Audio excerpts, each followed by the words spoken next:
China જેવી technology રાજકોટમાં બતાવું તમને. અત્યારે છે ને હું સંજયભાઈની કન્વેયર ઇન્ડસ્ટ્રીઝમાં આવ્યો છું અને પાછળ કન્વેયર બેલ્ટ ચાલે છે. એમાં મૂકો તો સામાન મૂકો. જો સામાન મુકાવું તમને. આપણે છે ને ટ્રક લોડિંગ કરવો હોય કે અનલોડિંગ કરવો હોય, એટલે કે ટ્રકમાં માલ સામાન ભરવો હોય, આપણે બધાને ઘણા બધા ઇન્ડસ્ટ્રીઝને એવી જરૂર પડે છે. તો એ ટ્રકમાં માલ ચડાવવા માટે અને ઉતારવા માટેનું એક કન્વેયર બનાવ્યું છે. જો સંજયભાઈએ તમને બતાવું. જો અત્યારે છે ને આ બધી ગુણીઓ છે એ આમાં ચડાવે છે. હવે તમે છે ને એને વાળી નહીં મૂકો ભાઈ. જો આ ગુણી ઉપર ચડે છે, બરાબર. આ ગુણી છે ને એ ઉપર ચડે છે અને જે ટ્રકમાં આવશે એટલે ત્યાંથી છે ને ઉતરવા માંડશે ગુણી.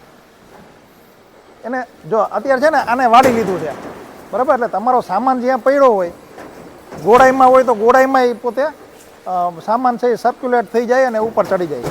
એવી રીતે તમારે ઉતારવો હોય સામાન તો આ જ કન્વેયરને રિવર્સમાં ફેરવે તો એ સામાન ઉતરવાય માંડે, બરાબર. જો આવી રીતે મૂવેબલ છે.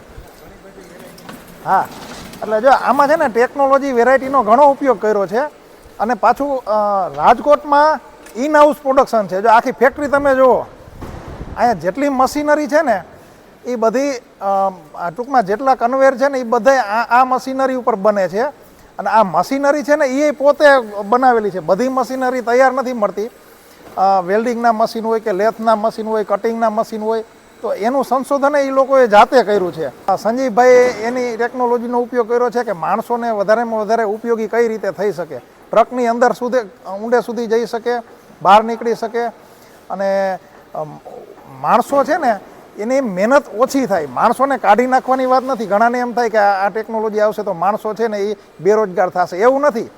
10 માણસો છે એની જગ્યાએ આ મશીન નાખે તો 2 જ માણસો છે એ 10 માણસોનું કામ કરે. પણ એનો મતલબ એવો નથી કે બીજા 8 બેકાર થશે.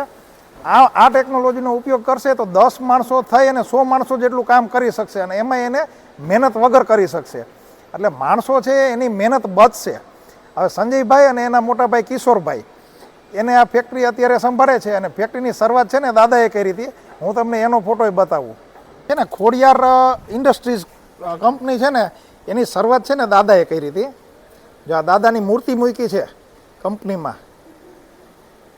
જો રાઘવ બાપા છે એને કંપનીની શરૂઆત કરી હતી અને એને સંજયભાઈએ અને કિશોરભાઈએ અને એના પછીની આ નેક્સ્ટ જનરેશન એને વટવૃક્ષ બનાવી. જો કંપની મોટી.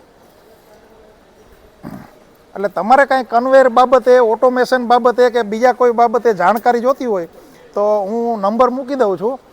તમે એના વિશે વધારે માહિતી છે એ ફોન કરીને મેળવી શકશો.